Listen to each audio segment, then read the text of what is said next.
હું તુલના જગનામ રહી છું એનો નિબંધ બોલું છું. નમસ્કાર, જય શ્રી કૃષ્ણ. મારું નામ પટેલ રહે તમને મારા પ્રોજેક્ટ વિશેની માહિતી પછી મારા પ્રોજેક્ટનું નામ સ્વચ્છતા આપનું કામ છે, જેમાં મેં સ્વચ્છતાને લાગતી દરેક વસ્તુઓ લીધી છે જે આપણને ઉપયોગી છે.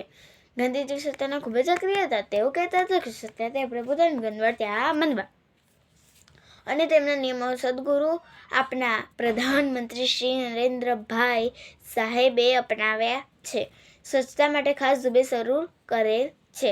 સ્વચ્છતા માટે અહીં 3 રંગની ડસ્ટબિન રાખવામાં આવી છે.